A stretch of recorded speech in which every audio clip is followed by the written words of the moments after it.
ഒറ്റയ്ക്ക് പാടുന്ന പൂങ്കുയിലെ മികച്ച ജനപ്രിയ ഗാനം. കഴിഞ്ഞ വർഷത്തെ ഏറ്റവും മികച്ച ജനപ്രിയ ഗാനത്തിനുള്ള സ്വരലയ ഈണം പുരസ്കാരം നടൻ എന്ന ചിത്രത്തിലെ ഒറ്റയ്ക്ക് പാടുന്ന പൂങ്കുയിലെ എന്ന ഗാനത്തിന്. വൈക്കം വിജയലക്ഷ്മി ആലപിച്ചിരിക്കുന്ന ഈ ഗാനത്തിന്റെ സംഗീതം പകർന്നിരിക്കുന്നത് ഔസേപ്പച്ചനാണ്. ഡോക്ടർ മധു വാസുദേവിന്റേതാണ് വരികൾ. വിജയലക്ഷ്മിക്കൊപ്പം ഗാനരചയിതാവ് ഡോക്ടർ മധു വാസുദേവ്, സംഗീത സംവിധായകൻ ഔസേപ്പച്ചൻ എന്നിവർക്കും പുരസ്കാരം ലഭിക്കും.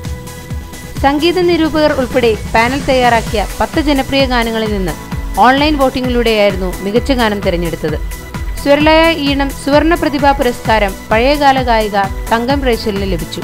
2013 ഹിറ്റ് മേക്കർ അവാർഡിന് സംഗീത സംവിധായകൻ എം ജയചന്ദ്രനും ഗായകൻ വിജയ് യേശുദാസും അർഹരായി.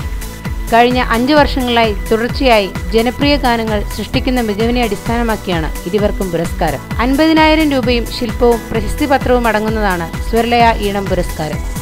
ഓരോ പ്രധാന വാർത്തയും ഇന്ത്യ ക്ലിക്സിലൂടെ അറിയാൻ ഞങ്ങളുടെ ഫേസ്ബുക്കിലും ട്വിറ്ററിലും അംഗമാകും.